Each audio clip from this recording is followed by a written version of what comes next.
பரிசுத்த நாமத்துக்கு ஸ்தோத்திரம் உண்டாவதாக. சங்கீதம் 86வது சங்கீதம் வசனம் 5வது வசனத்தை நான் வாசித்தோமானால், ஆண்டவரே நீ நல்லவரும் மன்னிக்கிறவரும் உம்மை நோக்கி கூப்பிடுகிற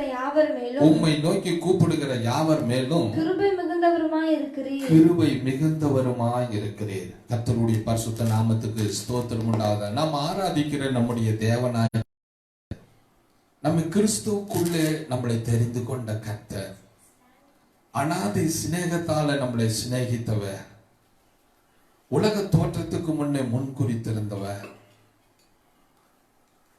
நம்முடைய தாயின் கற்பத்தில் நம்மளை பிரித்து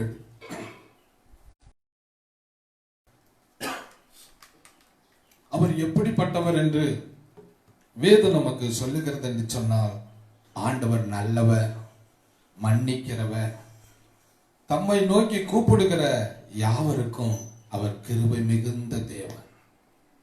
கர்த்தருக்கு ஸ்தோத்திரம் உண்டாவதாக. ஆண்டவர் நல்லவர், மன்னிக்கிறவர், தம்மை நோக்கி கூப்பிடுகிற யாவர் மிகுந்த தேவனாகிய கர்த்தர். கர்த்தருக்கு ஸ்தோத்திரம் உண்டாவதாக. இன்னும் நம்முடைய கர்த்தரை குறித்து நாம் சொல்ல போகுமானால், கர்த்தருக்கு ஸ்தோத்திரம்.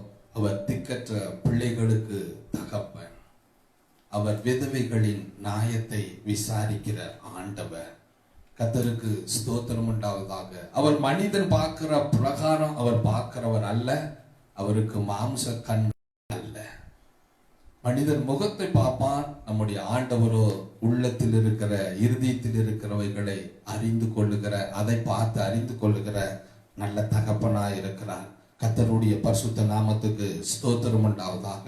சில நேரங்களில் நம்ம சூழ்நிலையின் நிமித்தம், மனுஷர்கள் செய்யற காரியங்களின் நிமித்தம் நாம் கலங்கலாம், கண்ணீர் வடிக்கலாம். கர்த்தருக்கு ஸ்தோத்திரம். சோர்ந்து போகலாம், பலவீனம் கூட அடைந்து விடலாம். ஆனாலும் நம்மளை படைத்தவர், ரட்சித்தவர், நம்மளை அழைத்தவர். கர்த்தருக்கு ஸ்தோத்திரம் உண்டாவதாக. நாம் அவரை நோக்கி கூப்பிடுகிற பொழுது, நாம் அவரை நோக்கி தேடுகிற பொழுது, கர்த்தருக்கு ஸ்தோத்திரம், நம்முடைய சூழ்நிலைகளை மாற்றி நமக்கு உதவி செய்து நம்மளுக்கு ஜெயத்தை கொடுக்கிற கர்த்தராய் இருக்கிறார்.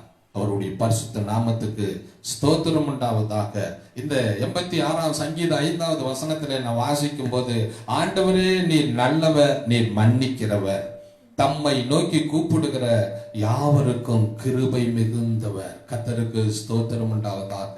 ஆண்டவர் நல்லவர், நல்லவர். கர்த்தருக்கு ஸ்தோத்திரம். நல்லவர் மாத்திரம் அல்ல, குறைகள், குற்றங்கள், தப்பிதங்களை எல்லாம் அவர் மன்னிக்கிறவர். கர்த்தருக்கு ஸ்தோத்திரம் உண்டாவதாக. மன்னிக்கிறவர் மாத்திரம் அல்ல, அவரை நோக்கி கூப்பிடுகிற யாவர் மேலும். கர்த்தருக்கு ஸ்தோத்திரம். எந்த தேசத்துல இருந்தாலும் சரி, அல்லது எந்த பூமியில மூல முடுக்குல கிடந்தாலும் சரி, கர்த்தருக்கு ஸ்தோத்திரம். அல்லது எந்த குளத்துல இருந்தாலும் சரி, அல்லது எந்த ஒரு சூழ்நிலையில அகப்பட்டு கொண்டிருந்தாலும் சரி, கர்த்தருக்கு ஸ்தோத்திரம். அவரை நோக்கி கூப்பிடுகிற யாவர் மேலும் இயேசு கிறிஸ்துவானவர் கிருபை மிகுந்த தேவனாயிருக்கிறார். அவருடைய பரிசுத்த நாமத்துக்கு ஸ்தோத்திரம் உண்டாவதாக. ஏசாயா 64வது அதிகாரத்துல 7வது வசனத்தை நான் வாசித்து பார்த்தோமானால், அங்கே இப்படி சொல்லி இருக்கிறது, உமது நாமத்தை நோக்கி கூப்பிடுகிறவனும் உம்மை பற்றிக் கொள்ளும்படிக்கு விழித்துக் கொள்ளுகிறவனும் இல்லை. சத்தத்தை கேட்கிற அன்பான தேவ ஜனமே, கர்த்தர் உங்களை இந்த வசனத்தின் வாயிலாக உன்னை தட்டி எழுப்புகிறார். கர்த்தருக்கு ஸ்தோத்திரம் உண்டாவதாக. அவருடைய நாமத்தை நோக்கி கூப்பிடுகிறவர்களாக மாறுங்கள். அவருடைய நாமத்தை பற்றி கொள்ளுகிறவர்களாக மாறுங்கள். கர்த்தருக்கு ஸ்தோத்திரம் உண்டாவதாக. நம்மை படைத்த தேவன், நம்மை சிருஷ்டித்த தேவன், நமக்கு உயிர் கொடுத்த தேவன், நமக்காக பரலோக சிங்காசனத்தை விட்டு இந்த பூமிக்கு மாம்ச உருக்கொண்டு இறங்கி வந்து, கர்த்தர் ஸ்தோத்திரம் உண்டாவதாக, நம்முடைய பாவங்களுக்காக, நம்முடைய சாபங்களுக்காக, நம்முடைய மீறுதல்களுக்காக, நம்முடைய அக்கிரமங்களுக்காக, நம்முடைய அறியாமை உள்ள காரியத்திற்காக தன் சரீரத்திலே காயங்களை ஏற்றுக்கொண்டு, தன் சரீரத்திலே பாடுகளை பற்று, அவர் இரத்தத்தை சிந்தி தன்னுடைய உயிரையும் தியாகமாய் அர்ப்பணித்து 3வது நாள் உயிரோடு எழுந்து உன்னதமான சிங்காசனத்தில் போய் உட்கார்ந்திருக்கிற அந்த இயேசுவின் நாமத்தை கூப்பிடுகிறவர்களாக பற்றி கொள்ளுகிறவர்களாக நாம் மாறிவிடுவோம். ஆனால் கர்த்தருக்கு ஸ்தோத்திரம். அவர் உனக்கு நல்லவராய் இருக்கிறதையும், அவர் உனக்கு மன்னிக்கிறவராய் இருக்கிறதையும், அவரை நோக்கி கூப்பிடுகிற உனக்கு கொடுத்து உன்னை இந்த பூமியில சாட்சியாய் வாழ வைக்கிறவராய் இருக்கிறதையும் உங்கள் வாழ்க்கையிலே நீங்கள் ருசித்து பார்ப்பீர்கள். கர்த்தருக்கு ஸ்தோத்திரம் உண்டாவதாக. கர்த்தருடைய நாமத்தை கூப்பிடுகிறவர்களாக இருக்க வேண்டும். இயேசுவின் நாமத்தை கூப்பிட வேண்டும். ஏனென்றால் இயேசுவின் நாமம்தான் கர்த்தருக்கு ஸ்தோத்திரம் நம்மளை ரட்சிக்கிற நாமமாய் இருக்கிறது. இயேசுவின் நாமம் தான் கர்த்தருக்கு ஸ்தோத்திரம் நம்மளுக்கு இரக்கத்தை கொடுக்கிற ஒரு நாமமா இருக்கிறது. ஆண்டவர் இயேசு கிறிஸ்து இந்த உலகத்துக்கு வந்தபோது அதை தான் ஆண்டவர் இயேசு சொன்னார், என் நாமத்திலே நீங்கள் எதை கேட்கிறீர்களோ அதை நீங்கள் பெற்றுக்கொள்வீர்கள். கர்த்தருக்கு ஸ்தோத்திரம் உண்டாவதாக.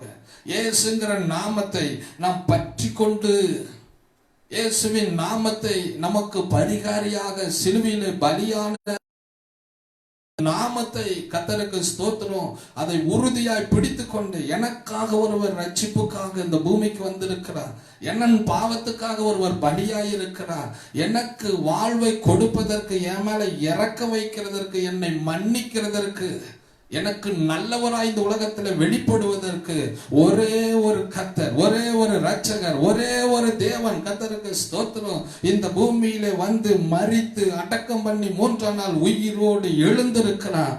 அவருடைய நாமத்தை நான் பற்றி கொண்டு அவரை கூப்பிடுவேன் என்று சொல்லி அவரை தேடுகிற கூப்பிடுகிற யாவருக்கும் கர்த்தருக்கு ஸ்தோத்திரம். அவர் கிருபை மிகுந்த தேவனாய் இருக்கிறார். எனக்கு அன்பானவர்களே, கர்த்தருடைய நாமத்தை, இயேசுவின் நாமத்தை நீங்கள் பற்றி கொள்ளுங்கள். வேற ஒரு நாமம் இந்த உலகத்துல இல்ல. கர்த்தருக்கு ஸ்தோத்திரம்.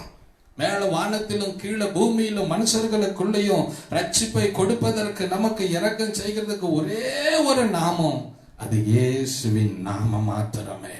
கர்த்தருக்கு ஸ்தோத்திரம் உண்டாவதாக. அந்த நாமத்தை பற்றி கொண்டு அவரை கூப்பிடுகிற யாவர் மேலும் அவர் கிருபை மிகுந்தது தேவனா இருக்கிறார் என்று வேதம் சொல்லுகிறது. கர்த்தர் உங்களை ஆசீர்வதிப்பாராக. அவருடைய நாமத்தை கர்த்தருக்கு ஸ்தோத்திரம் நாம் அறிந்திருக்கிறோம், அவரை துதிக்கிறோம், பாடுகிறோம், ஆராதிக்கிறோம். கர்த்தருக்கு ஸ்தோத்திரம் உண்டாவதாக. பழைய ஏற்பாட்டின் காலத்தில, அந்த நாட்களில கர்த்தருக்கு ஸ்தோத்திரம். ஆபிரகாம் இருந்த காலத்தில கர்த்தருக்கு ஸ்தோத்திரம். ஆண்டவருக்கு எந்த நாமம்னே தெரியல. கர்த்தருக்கு ஸ்தோத்திரம். ஆண்டவருக்கு என்ன பேருன்னே தெரியல. கர்த்தருக்கு ஸ்தோத்திரம் உண்டாவதாக. அந்த நாட்களிலே ஆண்டவருடைய வசனம் சொல்லுகிறது, ஆகார் என்று சொல்லுகிற அந்த ஸ்திரியானவள் ஆண்டவருடைய நாமத்தை தெரியல, ஆண்டவருடைய பேரே தெரியல. கர்த்தருக்கு ஸ்தோத்திரம். ஆனாலும் அவள் கதறிக்கிறவளாய், அழுகிறவளாய், கண்ணீர் வடிக்கிறவளாய், கர்த்தருக்கு ஸ்தோத்திரம், அவள் புலம்புகிறதை ஆதியாகம புஸ்தகத்திலே 21வது அதிகாரம் கர்த்தருக்கு ஸ்தோத்திரம் 16, 17 வசனத்தை நான் வாசித்தோமானால், பிள்ளை சாகிறதை நான் பார்க்க மாட்டேன் என்று. ஆகாருக்கு ஒரு பிள்ளை இருந்தது. அந்த பிள்ளை இஸ்மவேல். அந்த பிள்ளை சாகிறதற்கு ஒரு சூழ்நிலைக்கு போகவிட்டது. ஆகார் தன்னுடைய ஆபிரகாமாலையும் சாராளாலையும் அலட்சியம் பண்ணப்பட்டு வீட்டை விட்டு வெளியேற்றப்பட்டு விட்டார். கர்த்தருக்கு ஸ்தோத்திரம். அவள் ஆகார், கர்த்தருக்கு ஸ்தோத்திரம் உண்டாவதாக, ஆகார் அந்த வீட்டிலே ஒரு வேலைக்காரியாக வேலை செய்தவள். அந்த வீட்டிலே வேலை செய்து கொண்டிருந்த அவள், கர்த்தருக்கு ஸ்தோத்திரம், அந்த சாராள் இந்த ஆகாரின் இடத்துல வேலைகளை வாங்கி கொண்டு இந்த ஆகாரை ஒரு நாள் அலட்சியம் பண்ணி அவளை பேர போட்டு அவளை துரத்து விட்டார். ஆபிரகாமும் அதற்கு ஒத்துழைத்து, கர்த்தருக்கு ஸ்தோத்திரம், அந்த ஆபிரகாம் அப்பத்தையும் துருத்தியில தண்ணியும் கொடுத்து அந்த ஆகாரை வீட்டை விட்டு அனுப்பி வைத்து விட்டான். ஆகாரை படைத்த கர்த்தரும் அவள் சொல்லுகிறது சரிதான்பா, நீ அப்படியே செய்ய என்று அனுமதியும் கொடுத்து விட்டார். கர்த்தருக்கு ஸ்தோத்திரம் உண்டாவதாக. வனாந்தரமான ஒரு நிலைக்கு ஆகார் தள்ளப்பட்டார். கையில் இருந்த அப்பம் சாப்பிட்டு முடிச்சாச்சு, துருத்தியில் இருந்த தண்ணி செலவழிஞ்சு போயிருச்சு. இப்பொழுது தண்ணீரும் இல்லை, அப்பமும் இல்லை, வனாந்தரமான ஒரு வாழ்க்கை. கர்த்தருக்கு ஸ்தோத்திரம். தன் பிள்ளையை ஒரு செடியின் அடியிலே போட்டு வைத்து விட்டு அவள் போய் ஒரு அம்பு கூடும் தூர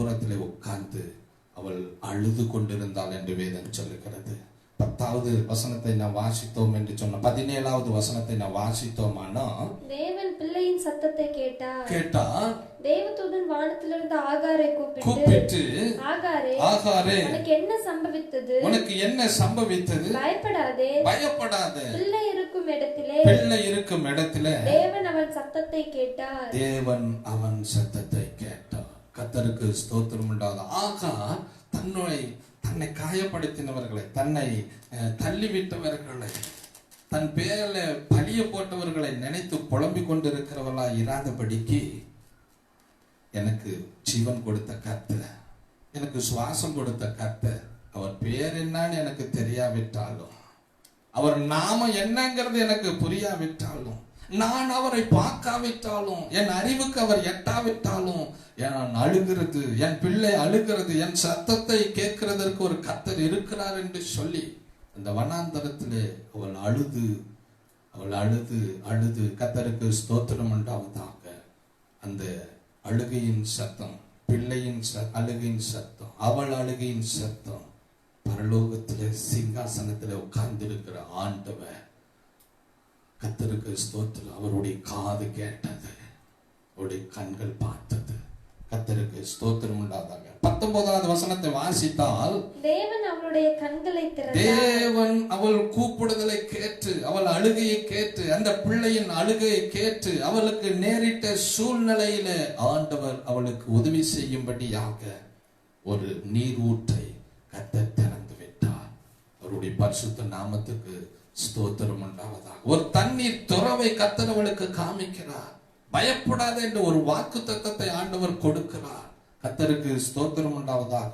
எனக்கு அருமையானவர்களே, தேவனுடைய சத்தத்தை கேட்கிற தேவ ஜனமே, கர்த்தருக்கு ஸ்தோத்திரம் உண்டாவதாக. நீ தேவனிடத்தில் அழுகிற பொழுது, நீ தேவனை நோக்கி நீ கண்ணீர் வடிக்கிற பொழுது, நீ தேவனை நீ கூப்பிடுகிற பொழுது, உன்னை ஆண்டவர் நியாயம் விசாரிக்கிற கர்த்தரா இருக்க மாட்டா.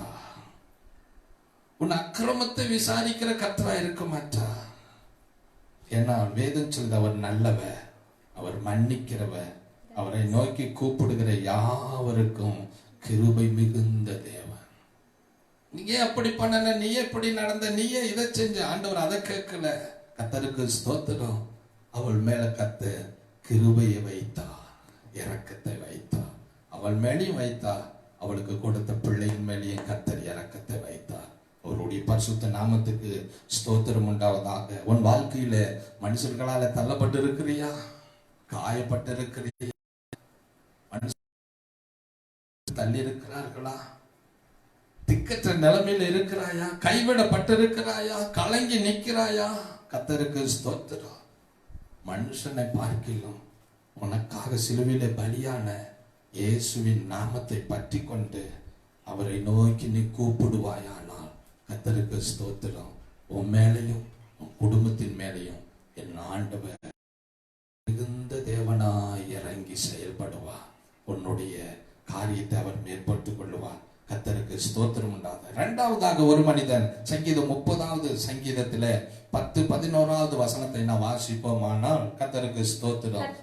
கர்த்தாவே உம்மை நோக்கி கூப்பிட்டேன், கர்த்தரை நோக்கி கெஞ்சினேன். தாவீது கர்த்தரை நோக்கி கூப்பிடு, கர்த்தரை நோக்கி கெஞ்சுகிறான்.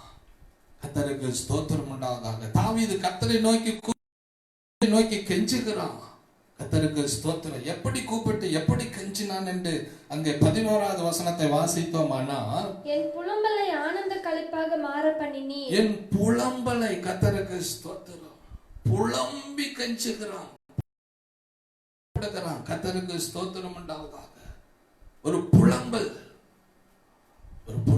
கர்த்தரை நோக்கி பார்த்து புலம்புகிறான். அவ்வளவு கர்த்தரை கூப்பிடுவதற்கு, அப்படி கெஞ்சி அப்படி புலம்பி கர்த்தரை கூப்பிடுவதற்கு தாவீதினுடைய ஜீவியத்திலே, வாழ்க்கையில என்ன நடந்தது? தன்னுடைய மகனாகிய அப்சலோமே தன்னை ராஜ பதவிக்காக கொல்லுவதற்கு திட்டம் தீட்டி விரோதமாய் செயல்பட்டு வருகிறான்.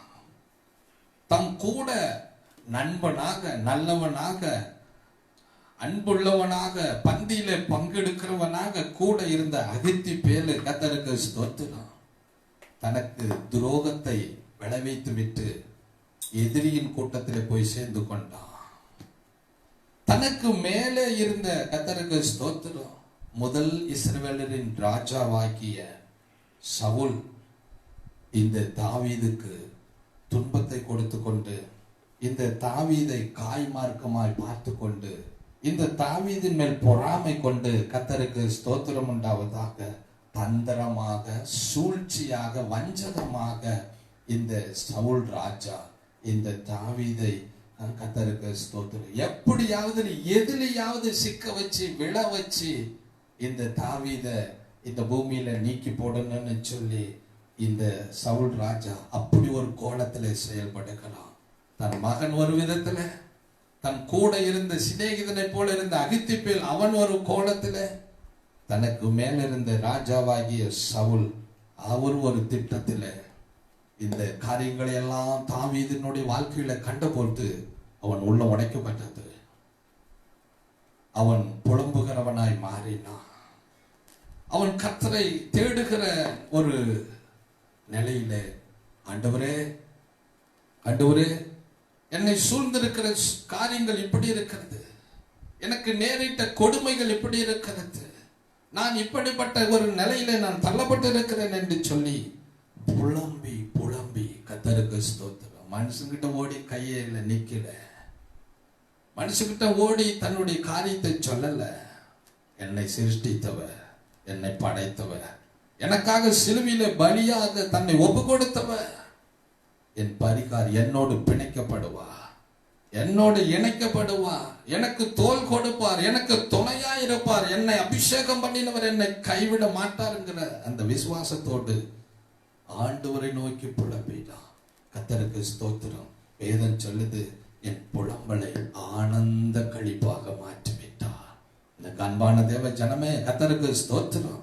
உன் குடும்பத்தார் உனக்கு தீமை செய்கிறார்களா? உன் நண்பர்கள் உனக்கு துரோகம் பண்ணுகிறார்களா? உனக்கு வேலை செய்யற இடத்துல மேல இருக்கிறவர்கள் உன்னை சூழ்ச்சியினாலும் தந்திரத்தினாலும் விழத்தள்ள பார்க்கிறார்களா? உன்னை படைத்த தேவன், உன்னை அழைத்த தேவன், உன்னை அபிஷேகம் பண்ணின தேவன், அவருடைய கண்கள் இருதயம் உன் மேல வைக்கப்பட்டிருக்கிறது. உனக்கு நேரிடக்கூடியதை எல்லாம் அவர் பார்த்து கொண்டிருக்கிறார். கர்த்தருக்கு ஸ்தோத்திரம். அவருடைய கண்களுக்கு மறைவானது ஒன்றுமே இல்லை. அவருடைய பார்வைக்கு மறைவானது ஒன்றுமே இல்லை. நான் மாத்திரம் அவரை நோக்கி கூப்பிடும் பொழுது உன் புலம்பலை ஆனந்த கழிப்பாக மாற்றி விடுவார். அவருடைய பரிசுத்த நாமத்துக்கு ஸ்தோத்திரம் உண்டாவதாக. மூன்றாவதாக ஒரு மனிதன் கூட கர்த்தரை நோக்கி கூப்பிடுகிறான். 2 நாளாகமம் புஸ்தகத்துல 20வது அதிகாரத்துல 12வது வசனத்துல நான் வாசிக்கும் பொழுது, யோசபாத் என்று சொல்லுகிற ஒரு ராஜா, யூதாவின் ராஜா, கர்த்தருக்கு ஸ்தோத்திரம் உண்டாவதாக. யோசபாத்ங்கிற ராஜா கானான் தேசத்துல குடியிருக்கிறான். கர்த்தருக்கு ஸ்தோத்திரம். எதிர்பாராத விதமாக அம்மோனிய புத்திரர்களும் மாவா புத்திரர்களும் விரோதிகளாக மாறி யுத்தத்துக்கு படையெடுத்து யோசபாத் என்னோடு ஜனத்தோடு யுத்தம் பண்ண நெருங்கி வந்து விட்டார்கள். யோசபாத்துக்கோ திடீரென்று ஒரு யுத்தத்தை சந்திக்கிறதற்கு திகைத்து நிற்கிறான். அனுபவம் இல்லை, பயம், என்ன நடக்க போதோ தெரியல, கலக்கம். கர்த்தருக்கு ஸ்தோத்திரம் உண்டாவதாக. ஒன்று மாத்திரம் யோசபாத்துக்கு தெரிஞ்சது, நான் தேவ சமூகத்தில் இருப்பேனானா, தேவனோடு நான் இருப்பேனானா, நான் தேவனை நோக்கி கூப்பிடுவேனானா, எங்கள் ஆண்டவர் எங்களுக்கு வாக்கு பண்ணி இருக்கிறார், நீ குடியிருக்கிற அந்த தேசத்துல பட்டயங்கள் வரும்போது, யுத்தங்கள் வரும்போது, கொள்ளை நோய்கள் வரும்போது, பஞ்சங்கள் வரும்போது, வெட்டுக்கிளிகள் வரும்போது, உன்னுடைய தேசத்துல நீ குடியிருக்கிற அந்த தேசத்துல நீ வாழ்கிற அந்த காலத்துல பட்டயமோ பஞ்சமோ யுத்தமோ கொள்ளை நோயோ வரும் பொழுது நீ பயப்பட வேண்டாம், என்னை நோக்கி கூப்பிடுன்னு ஆண்டவர் சொல்லி இருக்கிறார் என்று உணர்ந்து அந்த கர்த்தருக்கு ஸ்தோத்திரம். யோசபாத் கர்த்தரை நோக்கி கூப்பிட்டான். கர்த்தருடைய பரிசுத்த நாமத்துக்கு ஸ்தோத்திரம் உண்டாவதாக. 2 நாளாகமம் 20வது அதிகாரம் 12வது வசனத்தை நாம் வாசித்தோமானா, எங்கள் தேவனே அவர்களை நீர் நியாயம் தீர்க்க மாட்டீரோ. கர்த்தருக்கு ஸ்தோத்திரம். யோசபாத்தினுடைய விரோதிகள், அம்மோனிய புத்திரர்கள், மாவா புத்திரர்கள், உங்களை இந்த தேசத்துல வைக்க விட மாட்டோம் என்று துரத்தி விட வந்தார்கள். கர்த்தருக்கு ஸ்தோத்திரம். துரத்தி விட வந்தார்கள். மேல் வசனத்துல படிக்கும்போது அப்படித்தான் சொல்லுகிறது, உங்களை துரத்தி, அவர்கள் இந்த தேசத்திலிருந்து துரத்தி விடவே தீருவோம், துரத்தியே தீருவோம். கர்த்தருக்கு ஸ்தோத்திரம். உன்னை பயத்து உனக்கு விரோதியாய் மாறி உன் காரியங்களை கெடுத்து உன்னை ஊரிலே குடி வைக்க மாட்டேன் என்று யுத்தத்துக்கு எழும்பி வருகிறார்களா? கர்த்தருக்கு ஸ்தோத்திரம். உன்னோடு போராடுகிறார்களா? உன்னோடு வழக்காடுகிறார்களா? உனக்கு எதிரிகளாக மாறுகிறார்களா? உனக்கு பகையாளிகளாக செயல்படுகிறார்களா?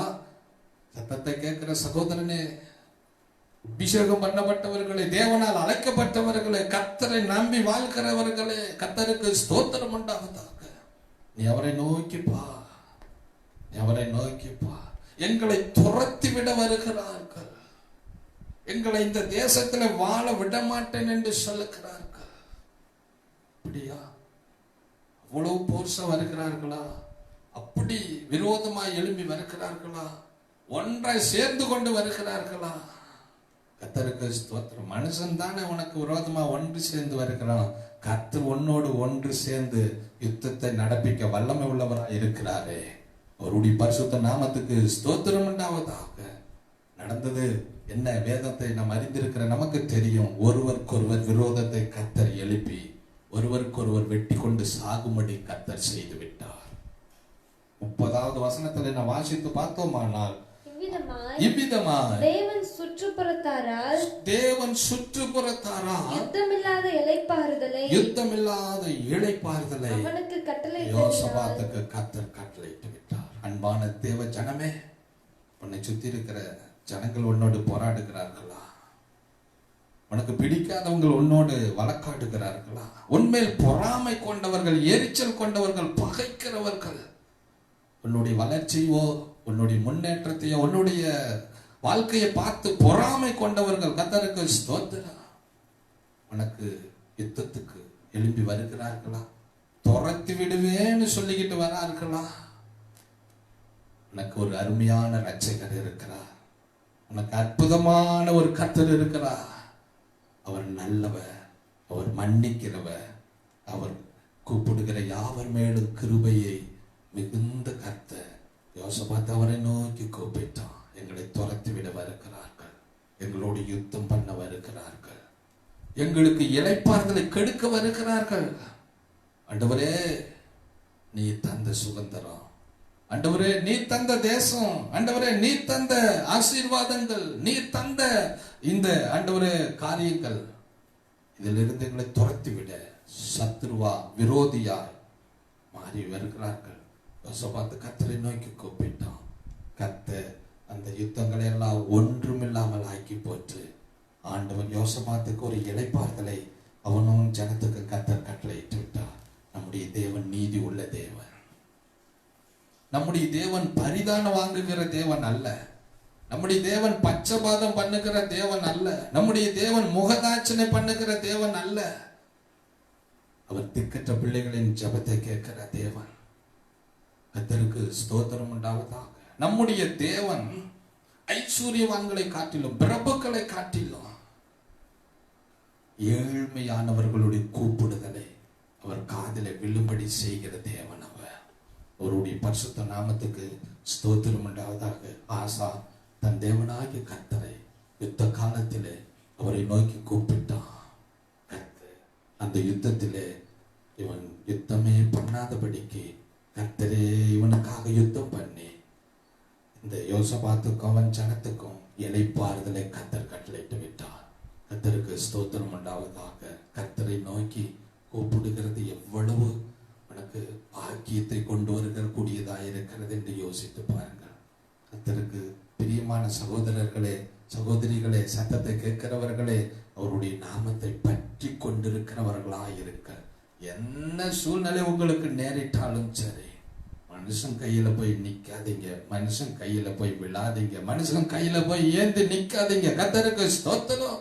அவரை நோக்கி கூப்பிடுகிற யாவர் மேலும் அவர் கிருபை மிகுந்த தெய்வம், கிருபை மிகுந்த தெய்வம்.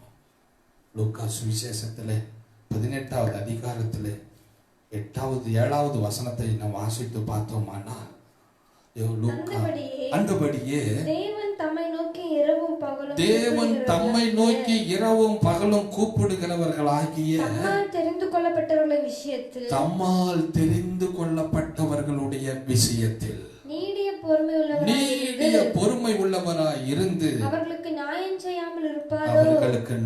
செய்யாமல் இருப்பாரோ, சீக்கிரத்திலே அவர்கள்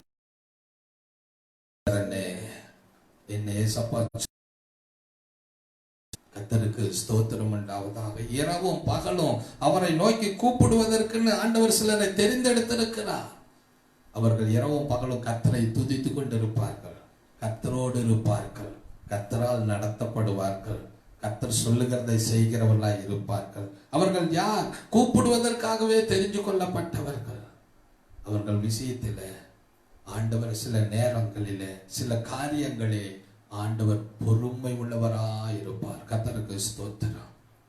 அவர் அமைதியா இருப்பார், பொறுமையா இருப்பார், பேசாமல் இருப்பார். கர்த்தருக்கு ஸ்தோத்திரம். அந்த ஆண்டவர் பொறுமையும் அமைதியுமா இருக்கிறது கண்டு சில மனுஷர்கள் துணிகரம் கொண்டு செயல்படுகிறவர்களா இருப்பார்கள். அந்த தீமை செஞ்ச ஒன்னும் ஆகலையே, இப்படி ஒண்ணு செஞ்ச எனக்கு ஒன்னும் வரலையே, இப்படி பேசின அப்ப கூட எனக்கு ஒன்னும் வரலையே. கர்த்தருக்கு ஸ்தோத்திரம். ஒன்னும் வராது. நியாயாதிபதி ஒரு நாள் நியாயம் விசாரிக்கும் பொழுது குற்றவாளியை குற்றமற்றவனாய் விட மாட்டான். கர்த்தருக்கு ஸ்தோத்திரம். பிள்ளை செய்கிற அக்கிரமத்தை, பிதாக்கள் செய்கிற அக்கிரமத்தை பிள்ளைகள் விடவே மாட்டான். கர்த்தருக்கு ஸ்தோத்திரம் உண்டாவதாக. இரவும் பகலும் தம்மை நோக்கி கூப்பிடுகிறவர்களுடைய விஷயத்துல இந்த வானத்தையும் பூமியும் படைத்த கர்த்தர் இயேசு கிறிஸ்துவானவர் பொறுமையா இருப்பா, நீடிய பொறுமையா இருப்பா. ஆனால் அவர் அநீதி உள்ள நியாயாதிபதி அல்ல, நீதி உள்ள நியாயாதிபதி. கர்த்தருக்கு நீதியையும் உன் நியாயத்தையும் பட்ட பகலை போல விளங்க பண்ணி காமிப்பா. நீதிமானுடைய பாதை நடு பகல் வரைக்கும் பிரகாசிக்கிற சூரிய பிரகாசம் போல ஒரு நாள் ஆண்டவர் கொண்டு வருவதை உன் கண்கள் காணும். உன்னை சுத்தி இருக்கிறவர்கள் காண்பார்கள், உன்னை பகைக்கிறவர்கள் காண்பார்கள். பழமொழி உன் மேல பழி போடுகிறவர்கள், உன் மேல குற்றத்தை சுமத்துகிறவர்கள், உனக்கு செய்கிறவர்கள், நாயக்கேடு செய்கிறவர்கள், தீமை செய்கிறவர்கள் எல்லாம் ஒரு நாள் காண்பார்கள். தேவன் இவர்களுக்கு நீதி செய்திருக்கிறார். தேவன் இவர்கள் கூப்பிடுகிறவர்களாய் இருக்கிற இவர்களுக்கு நியாயம் செய்திருக்கிறார். எனக்கு அன்பான தேவ ஜனமே, கர்த்தருக்கு ஸ்தோத்திரம். இன்றைக்கு உன் நியாயம் புரட்டப்பட்டு இருக்கிறதா? இன்றைக்கு உனக்கு அநியாயம் நேரிட்டு கொண்டிருக்கிறதா? மேல இருக்கிற கர்த்தரும் பார்த்து கொண்டு சும்மா அமைதியா இருக்கிறாரா? மனுஷர்கள் சீறிக்கொண்டு இன்றைக்கு தீமை மேல தீமை செய்து கொண்டிருக்கிறார்களா? பொல்லாப்பு மேல பொல்லாப்பு செய்து கொண்டிருக்கிறார்களா? சீக்கிரத்திலே நியாயம் செய்கிற ஒரு கர்த்தரை நீ அறிந்திருக்கிற, சீக்கிரத்திலே நியாயம் செய்கிற அவருடைய நாமத்தை, இயேசுவின் நாமத்தை நீ அறிந்திருக்கிற. கர்த்தருக்கு ஸ்தோத்திரம். அவர் உனக்கு நியாயம் செய்யாமல் இந்த பூமியிலிருந்து அவர் எடுக்கப்படவே மாட்டார். ஏன் தெரியுமா? அவருடைய உட்கார்ந்திருக்கிற சிங்காசனமே நீதியும் நியாயத்தையும் விரும்புகிற சிங்காசனத்தில் உட்கார்ந்திருக்கிறவர். அவருடைய பரிசுத்த நாமத்துக்கு ஸ்தோத்திரம் உண்டாவதாக. அவர் உட்கார்ந்திருக்கிற சிங்காசனம் நீதி உள்ள சிங்காசனம், நியாயம் உள்ள சிங்காசனம். அவர் சர்வலோகத்தின் நியாயாதிபதியாயிருக்கிறவர், சர்வலோகத்தின் நியாயாதிபதியாயிருக்கிறவர். உன் விஷயத்திலே அவர் உனக்கு நியாயம் செய்யாமல் விடவே மாட்டார். சீக்கிரத்திலே செய்வா. நீ கூப்பிடுகிறத நிறுத்தி விடாத, ஜெபிக்கிறத நிறுத்தி விடாத, ஆண்டவரை ஆராதிக்கிறத நிறுத்தி விடாத, ஆண்டவரிடத்தில் அன்பு கூறுகிறத நிறுத்தி விடாத, அவருடைய கற்பனையை கை கொள்ளுகிறதுல நிறுத்தி விடாத, நன்மை செய்கிறதுல நீ சோர்ந்து போகாத. கர்த்தருக்கு ஸ்தோத்திரம் உண்டாவதாக.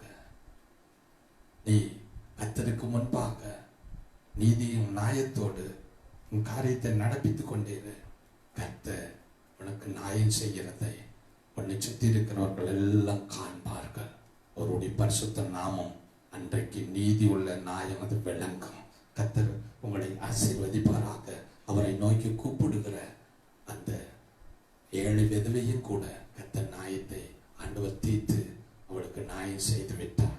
நாம் நம்முடைய தேவனாகிய கர்த்தரை நோக்கி நாம் கூப்பிடுகிற பொழுது நம்முடைய கர்த்தர் நம்ம மேல இரக்கமும் கிருபை மிகுந்த தேவனுமாய் இருந்து நம்முடைய வாழ்க்கையை, சூழ்நிலைகளை, நியாயங்களை, காரியங்களை எல்லாம் அவர் மாற்றி, கர்த்தருக்கு ஸ்தோத்திரம், உன்னை பாதுகாத்து வழி நடத்த முடியும். பிலிப்பியர்ல 4வது அதிகாரம் 7வது வசனத்தை நான் வாசித்தா, எல்லா புத்திக்கும் மேலான தேவ சமாதானம், எல்லா புத்திக்கும் மேலான தேவ சமாதானம். கர்த்தருக்கு ஸ்தோத்திரம். அப்பொழுது எல்லா புத்திக்கும் மேலான தேவ சமாதானம் உங்களுக்கு உண்டாகும் சகோதரனே, சகோதரி, உங்களுக்கு உண்டாகும். கர்த்தருக்கு ஸ்தோத்திரம். எல்லா புத்திக்கும் மேலான சமாதானம் எப்ப அவரை நோக்கி நீ கூப்பிடுகிற பொழுது, அவரை நோக்கி கூப்பிடுகிற பொழுது. ஆகார் கூப்பிட்டா, அவளுக்கு ஒரு சமாதானத்தை அருளி செய்து விட்டா. புலம்பி அழுது கூப்பிட்டா தாவீதுக்கு ஆண்டவர் ஆனந்த களிப்பை மாற்றி விட்டார். யோசபாத் கர்த்தரை நோக்கி, எனக்கு விரோதமாய் யுத்தம் வந்து விட்டது, எங்களை துரத்தி விட வந்தார்களே, நியாயம் செய்ய மாட்டீரோ? ஆண்டவர் இளைப்பாறுதலை கொடுத்தார். இரவும் பகலும் தம்மை நோக்கி கூப்பிடுகிற கொல்லப்பட்டவருடைய விஷயத்தில் என் ஆண்டவர் கர்த்தருக்கு ஸ்தோத்திரம் உண்டாவதாக நீதி உள்ள நியாயாதிபதியாயிருந்து அவள் நியாயத்தை விசாரித்து நியாயம் செய்தவராயிருந்தார். ஒரு அநீதி உள்ள தேவன் அல்ல. பெரும்பான தேவ ஜனமே, எல்லா புத்திக்கும் மேலான தேவ சமாதானம் உங்கள் இருதயத்தை, உங்கள் வீட்டை, சபையை ஆளுவதாக. கர்த்தர் உங்களை ஆசீர்வதித்து பாதுகாத்து உங்களை பரலோக ராஜ்ய வரைகளை நடத்தி செல்வாராக. நாம் ஜெபிப்போமா? பரலோகத்தில் வீற்றிருக்கிற பரமபிதாவே, பரிசுத்தமுள்ள ஆண்டவரே, கர்த்தரும் இரட்சகருமா இருக்கிற இயேசு கிறிஸ்துவின் நாமத்தில் முகத்தை நோக்கி பார்க்கிறோம். கர்த்தாவே, எங்களுடைய அறிவுக்கு, எங்களுடைய புத்திக்கு எட்டாத ஒரு மறைவிடத்துல நீர் இருந்தாலும், நாங்கள் உம்மை காணாவிட்டாலும், எங்களை நீர் காண்கிற தேவனாய் இருக்கிறதற்காய் மக்கள் ஸ்தோத்திரம். ஆண்டவரே, நாங்கள் உம்முடைய ஆண்டவரே சத்தத்தை கேட்கிறோம் ஆண்டவரே, உம்முடைய பிரசன்னத்தை உணர்கிறோம் ஆண்டவரே. தகப்பனே, உம்முடைய நாம மகிமை படத்தக்கதாக ஆண்டவரே நீர் எங்களுக்கு நல்லவராய், மன்னிக்கிறவராய், உம்மை நோக்கி கூப்பிடுகிற பாக்கியத்தை எங்களுக்கு உம்மை அறிந்த நாட்களில் இந்த நாள் வரைகளில் நீர் கொடுத்து வருகிறதற்காக மக்கு ஸ்தோத்திரம். எபினேசர், தொடர்ந்து எங்களுக்கு நீர் உதவி செய்வீராக. ஆண்டவரே, எங்கள் மேல் வைப்பீராக. தகப்பனே, எங்களுக்கு நேரிடுகிற கொடுமைகள், எங்களுக்கு நேரிடுகிற அநியாயங்கள், எங்களை சூழ்ந்து நெருக்கி ஆண்டவரே எங்களை துன்பத்துக்கும் புலம்பலுக்கும் ஆளாக்குகிற எல்லா விதமான ஆண்டவரே சூழ்நிலையிலும் நீர் எங்களை கைவிடாதபடி கரம் பிடித்து எங்களை நடத்தி வந்த உமக்கு நாங்கள் ஸ்தோத்திர பலியிடுகிறோம். உமக்குடைய நாமத்தை நாங்கள் மகிமைப்படுத்துகிறோம் ஆண்டவரே. அப்பா, உம்முடைய சித்தம் பூரணமாக எங்கள் மூலம், எங்கள் குடும்பத்தின் மூலம், நீ தந்த ஊழியத்தின் மூலம் பரிபூர்ணமாய் நிறைவேறுவதாக. உம்முடைய கண்களும் இறுதியுமும் எங்கள் ஊழியத்தின் மேல் இருப்பதாக, எங்கள் குடும்பத்தின் மேல் இருப்பதாக, தரிசனத்தின் மேல் இருப்பதாக. அவைகளை எங்களுக்கு வளர்ந்தோங்க செய்து உன் நாமத்தை நீர் மகிமைப்படுத்தி உன் சித்தத்தை நீர் நிறைவேற்றி ஆண்டவரே எங்களை சாட்சி உள்ளவர்களாய் உம்முடைய வருகளை நிலைநிறுத்தி ஆண்டவரே நீர் மகிமைப்படுவீராக. அப்படியே செய்யறதுக்காய் மக்கு ஸ்தோத்திரம். இயேசுவின் நாமத்தில் ஜெபிக்கிறோம். ஜெபங்கள் என் ஆத்துமாவே கர்த்தரை ஸ்தோத்திரி, என் முழு உள்ளமே பரிசுத்த நாமத்தை ஸ்தோத்திரி. என் ஆத்துமாவே கர்த்தரை ஸ்தோத்திரி, அவர் செய்கிற சகல உபகாரங்களையும் மறவாதே. ஆமென். நம்முடைய கர்த்தராகிய இயேசு கிறிஸ்துவின் கிருபை, பிதாவாகிய தேவனுடைய அன்பு, பரிசுத்த ஆவியானவருடைய அந்நியோன்ய ஐக்கியம் இன்றும் என்று நம் அனைவரோடும் சகல பரிசுத்தவான்களோடும் கர்த்தராகிய இயேசு கிறிஸ்து வருகை பரியந்தம் நிலைத்திருந்து ஆசீர்வதித்து காப்பாராக. ஆமென், ஆமென். கர்த்தர் உங்களை ஆசீர்வதித்து காப்பாராக.